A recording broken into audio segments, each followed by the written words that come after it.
رمضان کے بعد شوال جیسی آیا، اب کچھ حالات ایسے ہوئے کہ یزید نے اپنے خلفاء کو، اپنے گورنروں کو، اپنے امراء کو ہر جگہ پھیلا رکھا تھا، لیکن کوفہ ایک شہر ایسا تھا۔ کوفہ کی تھوڑی سی تاریخ میں آپ کو بتا دوں۔ کوفہ یہ 16 ہجری میں حضرت عمر فاروق رضی اللہ تعالیٰ عنہ کی خلافت کے زمانے میں بسایا گیا تھا۔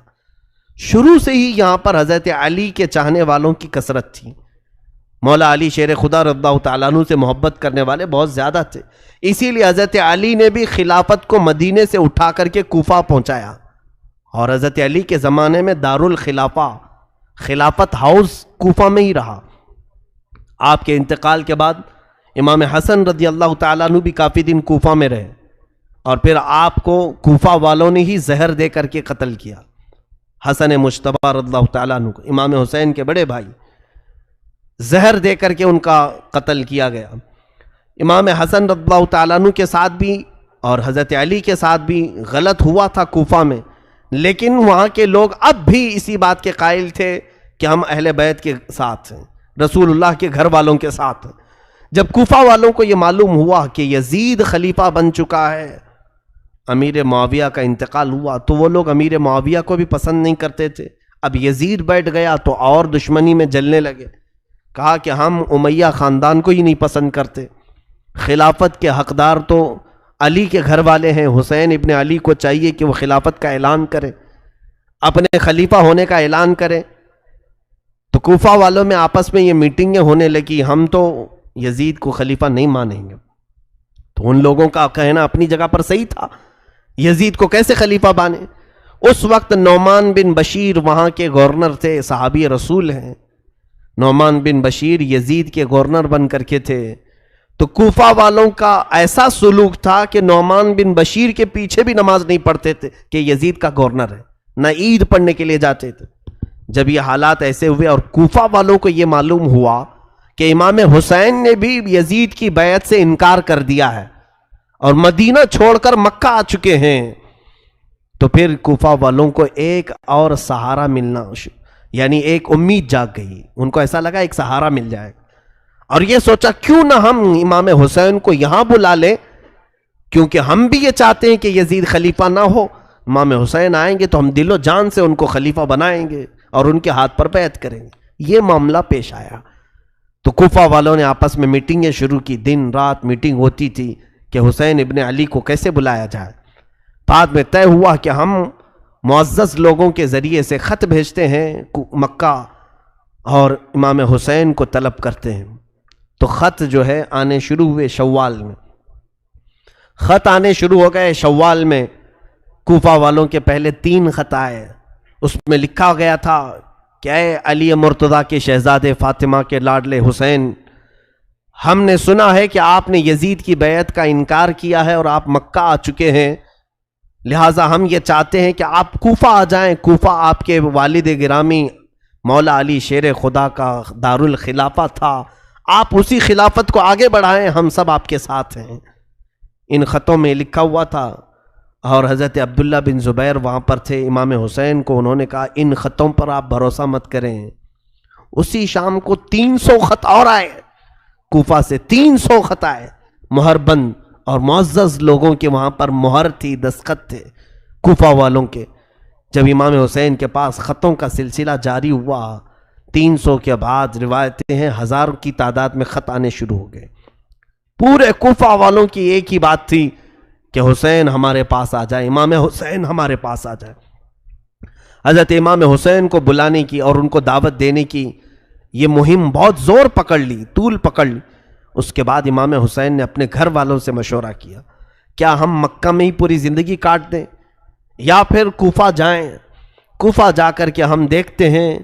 تو سارے لوگوں نے کہا کہ کوفہ نہ جائیں۔ وہ لوگوں نے حضرت علی کے ساتھ بھی اچھا معاملہ نہیں کیا، امام حسن کے ساتھ بھی اچھا معاملہ نہیں کیا۔ امام حسین پھر خاموش ہوئے۔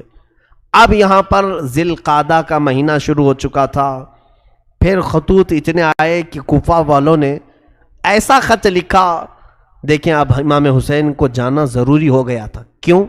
انہوں نے لکھا تھا کہ اے حسین ابن علی، امام علی مقام، قیامت کے دن اگر اللہ تعالی ہم سے سوال کرے کہ تم نے یزید جیسے فاسق و فاجر کو امام کیوں بنایا، کیوں اس کے ہاتھ میں بیعت کی؟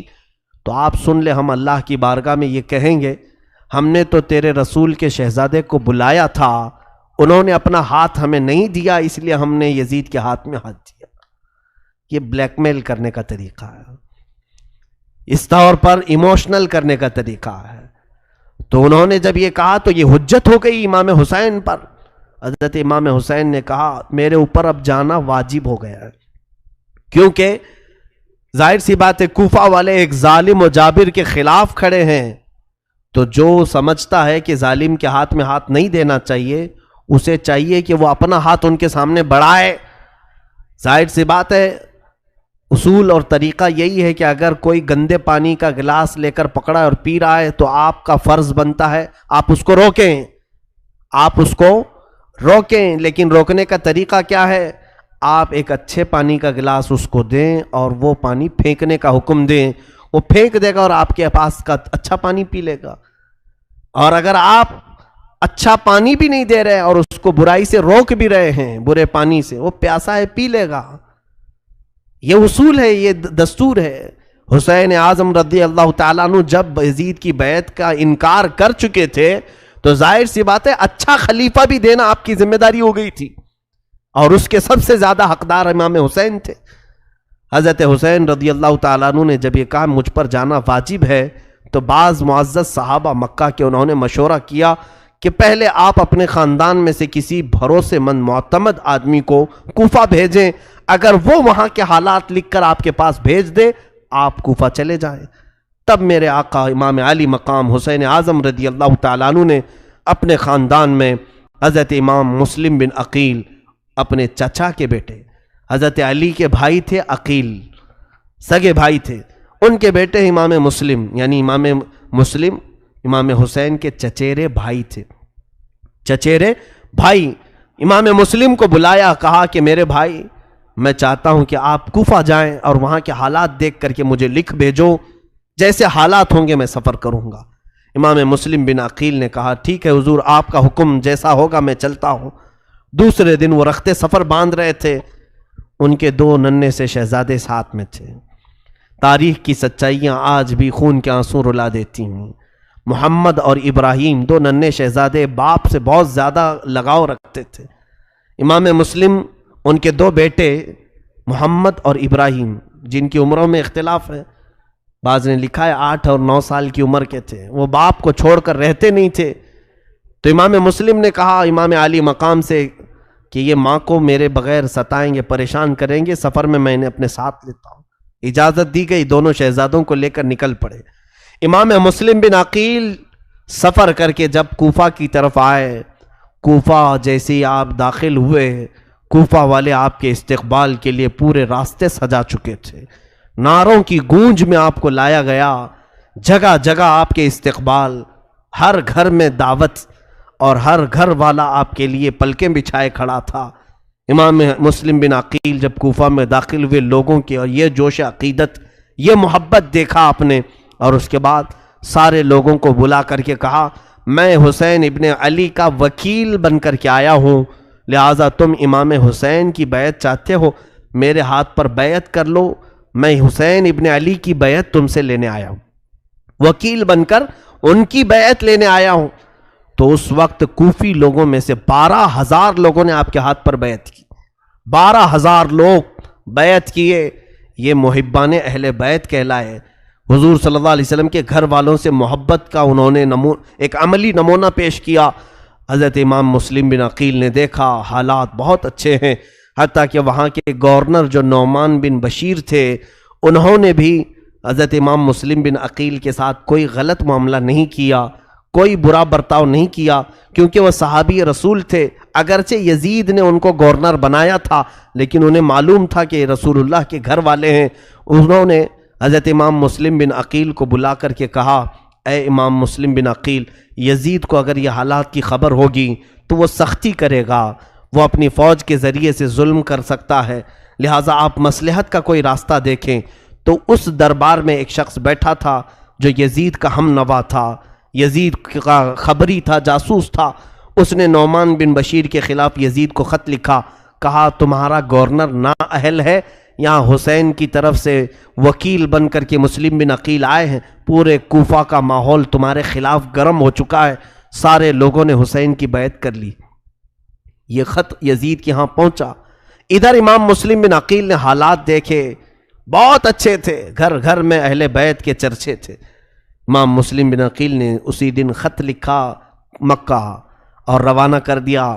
خط لکھ کر کے ایک قاصد کو بھیجا، اے حسین ابن علی شہزادہ رسول، آپ تشریف لائیں، کوفہ کی سرزمین بالکل سازگار ہے، ماحول بہت اچھا ہے، آپ کے چاہنے والوں کی تعداد بہت زیادہ ہے، یہاں ہر گھر میں آپ کا عاشق ہے، آپ کا انتظار کر رہے ہیں۔ یہ خط لکھا اور مکہ کو روانہ کر دیا۔ دوسرے ہی دن ادھر یزید نے اپنی میٹنگ بلائی اور کہا کوفہ کا ماحول ہمارے خلاف ہو چکا ہے، کوفہ میں حسین کی بیعت چل رہی ہے، کوفہ میں مسلم بن عقیل آ کر کے حسین کا وکیل بن کر کے بیعت لے رہا ہے۔ اس خبر کے بعد اس نے پوچھا کہ کیا کرنا چاہیے۔ وہاں بیٹھے ہوئے لوگوں نے مشورہ دے کر کے کہا وہاں کے گورنر نعمان بن بشیر کو ہٹاؤ اور کسی سخت قسم کے گورنر کو نافذ کرو۔ تو لوگوں نے مشورتاً کئی نام پیش کیے، اس میں ایک نام آیا عبید اللہ بن زیاد کا، جس کو ابن زیاد کہہ رہے ہیں، یہ بصرہ کا گورنر تھا۔ اس کے متعلق لوگوں کا خیال یہ تھا کہ اتنا سخت دل تھا، یہ کسی کی رعایت نہیں کرتا تھا، اور ایک طوائف کا بیٹا تھا۔ یہ اور بات ہے کہ اسلام لایا، بعد میں اسلام میں آیا، لیکن دل کی سختی ویسی تھی۔ ایک بات یاد رکھے، میں نے کافی دن قبل یہ بات عرض کی تھی، حلالی اور حرامی ہونے کا ثبوت اسی سے ملتا ہے، جو بزرگوں کے متعلق ادب کا لہجہ رکھتا ہے اس کے حلال ہونے کا ثبوت ہے، اور جو بزرگوں کے خلاف بکتا ہے یا بے ادبی کا اظہار کرتا ہے اس کے نطفے میں شک ہوتا ہے، وہ صحیح طریقے سے دنیا میں نہیں آیا۔ بہرحال عبید اللہ بن زیاد سخت قسم کا گورنر تھا۔ یزید نے اسے پیغام بھیجا کہ تو بصرہ چھوڑ اور کوفہ کی گورنری لے، نعمان بن بشیر کو معزول کر اور تو وہاں کی گورنری کو سنبھال، اور مسلم بن عقیل کے ہاتھ میں جتنوں نے بیعت کیا اس ماحول کو پورا بدل ڈال، میری بیعت لے لے سب کے ساتھ۔ تو یہ عبید اللہ بن زیاد کو حالات معلوم ہو گئے کوفہ کے، یہ اپنے ساتھ 20-25 لوگوں کو لے کر بصرہ سے نکل کر کوفہ آیا۔ مغرب اور عشاء کا وقت تھا، بیچ کے رات کے وقت مدینے سے آنے والا جو راستہ تھا، مکہ سے آنے والا جو راستہ تھا، اس راستے سے یہ کوفہ میں داخل ہوا۔ لوگوں کو ایسا لگا کہ امام حسین آ گئے، امام حسین آنے والے تھے کیونکہ خط بھی جا چکا تھا، امام مسلم بن عقیل نے بلا بھی لیا تھا امام حسین کو، تو لوگوں کو لگا کہ امام حسین آ گئے، اور یہ حجازی لباس بھی پہن کر کے عبید اللہ بن زیاد مکار، دھوکہ دینے کے لیے، اس لیے کہ اگر یہ کھلے عام آتا تو اس کو پکڑ کے مارتے، لوگ داخل ہونے نہیں دیتے کوفہ میں، پورے کوفہ والے اس وقت امام حسین کی محبت میں تھے۔ تو یہ اس طرح جھوٹ کے راستے سے داخل ہوا اور سیدھے گورنر ہاؤس میں داخل ہوا۔ اندر جا کر کے لوگوں کی بھیڑ تھی، یہ چہرے پر نقاب ڈالے ہوئے چلا جا رہا تھا، اونٹ پر بیٹھا تھا، لوگ نعرے لگا رہے تھے امام حسین ابن علی کے، لیکن یہ مردود کسی کو جواب نہیں دیتا تھا۔ بھیڑ بہت اکٹھا ہو گئی، گورنر ہاؤس میں اندر داخل ہو کر چھت پر کھڑا ہوا اور اس نے اعلان کیا، اے لوگوں، میں حسین نہیں ہوں، میں امیر عبید اللہ بن زیاد یزید کا گورنر بن کر کے آیا ہوں، اور تمہارا پرانا جو گورنر تھا نعمان بن بشیر، اسے معزول کیا جاتا ہے۔ اتنا سننے کے بعد لوگ بپھر گئے، مایوس ہو گئے کہ اب گورنر بھی بدلا ہے، کچھ تو نیت خراب ہے، اور اس کی سختیاں لوگوں کو معلوم تھی، یہ جبر کرتا تھا، ظلم کرتا تھا، کسی کو اپنے سامنے کوئی رعایت نہیں دیتا تھا۔ تو عبید اللہ بن زیاد نے سب سے پہلے کیا کیا، اس نے دیکھا کہ کوفہ میں جو کسی خاندان کا سردار تھا، قبیلے کا بڑا آدمی تھا، دوسرے دن سب کو بلایا اور بلا کر کے ایک بہت زوردار تقریر کیا، خبردار جتنے لوگوں نے مسلم بن عقیل کے ہاتھ میں بیعت کی سب توڑ دو، میں یزید کی طرف سے گورنر بن کر کے آیا ہوں، اور اگر تم نے ایسا نہیں کیا تو تمہارے ساتھ میری تلوار کا مقابلہ ہوگا۔ سبوں نے جواب دیا کہ اے ابن زیاد، اگر تو نے تلوار اٹھانے کی غلطی کی تو پھر ہماری تلواریں بھی تیرا مقابلہ کریں گی۔ اس کے ساتھ بہت بحث ہوئی، اس نے جتنے لوگ وہاں آئے تھے ان کو اپنے فوجیوں کے ذریعے سے گرفتار کر لیا اور گورنر ہاؤس میں بند کر دیا۔ حضرت مسلم بن عقیل رضی اللہ تعالیٰ عنہ مختار بن عبید ان کے گھر میں قیام پذیر تھے، اور ان کے بعد پھر حضرت ہانی بن عروہ ایک صحابی تھے، ان کے گھر میں آپ قیام کر رہے تھے۔ ہانی بن عروہ ایک بڑی عمر کے معزز خاندان سے تعلق رکھنے والے بنی مزعج قبیلے کے شخص تھے، سردار تھے۔ ہانی بن عروہ نے کسی کو نہیں بتایا کہ امام مسلم بن عقیل وہاں ہیں۔ امام مسلم کے ساتھ اب حالات کیا ہوئے دیکھیے۔ دوسرے دن امام مسلم بن عقیل نے پورے کوفہ والوں کو آواز دی، کہا کہ اے کوفہ والوں چلو اور گورنر ہاؤس کا گھیراؤ کرتے ہیں۔ اس وقت آپ کی آواز پر 30,000 لوگ جمع ہوئے، اور عبید اللہ بن زیاد گورنر ہاؤس میں ہے، پورا گورنر ہاؤس گھیراؤ کیا۔ امام مسلم بن عقیل اگر صرف ایک اعلان کرتے تو اینٹ سے اینٹ بجا دیتے، اسی دن اس کا خاتمہ ہوتا، لیکن یہ اہل بیت کا گھرانہ ہے، خون پسند نہیں کرتے، اور خاص طور پر مسلمانوں میں کیسے پسند کریں۔ امام مسلم بن عقیل نے سوچا کہ بات چیت سے معاملہ حل کروں۔ عبید اللہ بن زیاد کو پکارا اور کہا کہ اگر تو کوفہ والوں کے ساتھ سختی کرے گا تو ہم تیرے ساتھ سختی کریں گے۔ اس نے ماحول کو گرم دیکھ کر کے کیا کیا، جتنے وہ سرداروں کو نظر بند کر کے رکھا تھا ان کو گورنر ہاؤس میں پھر سے طلب کیا اور کہا جتنے تمہارے خاندان والے گھروں والے یہ آئے ہیں مسلم بن عقیل کے ساتھ، چھت پر چڑھ کر کے انہیں اعلان کر دو کہ سب مسلم کی سے الگ ہو جائیں، نہیں تو پھر تمہارے خاندانوں کو بھی میں تباہ کر دوں گا اور تمہاری گردنوں کو بھی صحیح نہیں چھوڑوں گا۔ ان پر یہ بات اثر کر گئی، وہ سب کھڑے ہوئے، ان کے خاندانوں والے بہت سارے تھے مسلم بن عقیل کے ساتھ، تو سبوں نے چھت پر کھڑے ہو کر کے کہا کہ اے لوگوں اگر ہماری جان کی امان چاہتے ہو تو چھوڑ کے ہٹ جاؤ، امام مسلم بن عقیل کے سے ہٹ جاؤ، یہ عبید اللہ بن زیاد اور یزید بہت سخت ہیں، تمہیں بھی مار ڈالیں گے ہمیں بھی مار ڈالیں گے۔ ان لوگوں کو جب چھت پر چڑھے ہوئے دیکھا تو سب کی نیتیں بدل گئیں، ارادے بدل گئے، سب منتشر ہو گئے، یہاں تک کہ روایت میں امام مسلم بن عقیل اس دن شام میں جب مغرب کی نماز اور عشاء کی نماز کوفہ کی جامع مسجد میں پڑھانے کے لیے تھے تو تقریباً 12,000 لوگ آپ کے پیچھے نماز پڑھ رہے تھے، 12,000 لوگ نماز پڑھ رہے تھے۔ پھر فجر میں جب آپ وہاں نماز کے لیے تھے تو سوائے آپ کے 2 چھوٹے بچوں کے کوئی نہیں تھا صف میں، پوری صفوں میں کوئی نہیں تھا۔ کوفہ والے اچانک تبدیل ہو گئے، اسی لیے آج تک کوفہ کا نام اتنا بدنام ہے کہ دھوکہ دینے والے کو کوفی کہا جاتا ہے، غدار آدمی کو کوفی کہا جاتا ہے۔ کوفہ والوں نے رسول اللہ کے گھر والوں کو اچانک چھوڑ دیا بیچ راستے میں۔ امام مسلم بن عقیل نے کہا ہائے محرومی اس حالت میں ان لوگوں نے لایا، وہ کہاں ہیں وہ نعرے، وہ کہاں ہیں وہ خطوط جو لکھے جا رہے تھے۔ امام مسلم بن عقیل نے حالات کا مشاہدہ کیا اور ہانی بن عروہ کے گھر میں نظر بند ہو گئے۔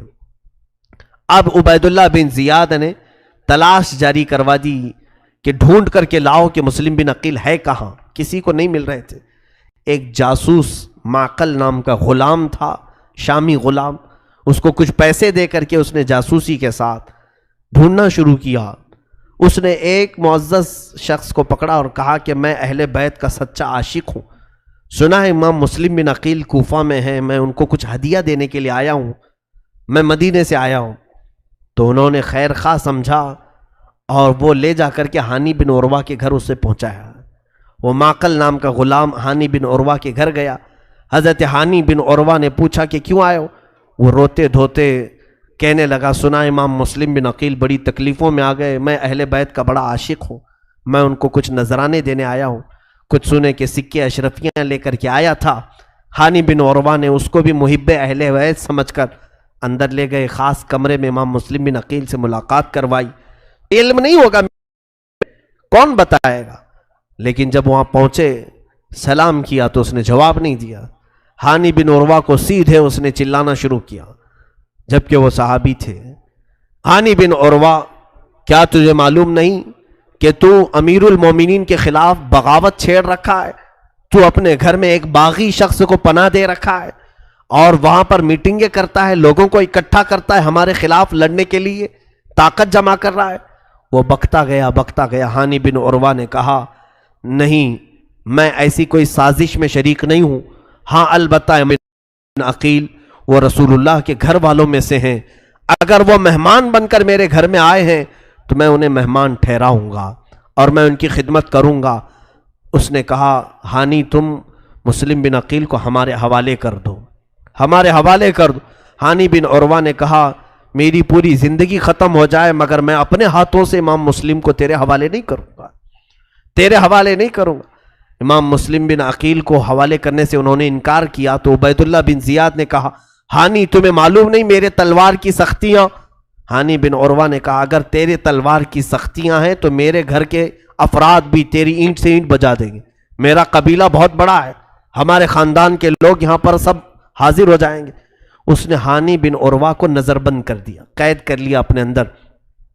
ان کے چہرے پر چھڑی سے اتنا مارا گیا تھا کہ زخمی ہو چکے تھے، پورے لہو لہان ہو گئے تھے، ان کی عمر تقریباً 80 سال کی تھی۔ اتنا زخمی کر کے انہیں نظر بند کر دیا۔ دوسرے دن کوفہ میں یہ بات مشہور ہو گئی کہ ہانی بن عروہ کو قتل کر دیا گیا ہے۔ ان کا جو بڑا خاندان تھا وہ سب جمع ہو گئے، گورنر ہاؤس پر آ کر کے انہوں نے حملہ کیا، کہا ہانی بن عروہ ہمیں چاہیے۔ عبید اللہ بن زیاد نے پھر مکاری کی، قاضی شریح جو اس وقت کے مشہور قاضی تھے ان کو بلایا اور کہا کہ ان لوگوں کو گواہی دو۔ قاضی کی گواہی سارے لوگ مانتے تھے، قاضی کہہ دے چاند ہے تو چاند ہے، قاضی کہے عید ہے تو عید ہے۔ کہا کہ تم سب کو کہہ دو کہ ہانی بن عروہ زندہ ہیں اور قتل نہیں ہوا ہے، ان لوگوں کو منتشر کر دو۔ قاضی شریح حضرت ہانی بن عروہ کو دیکھنے کے لیے آئے، ان کی حالت بہت گمبھیر تھی۔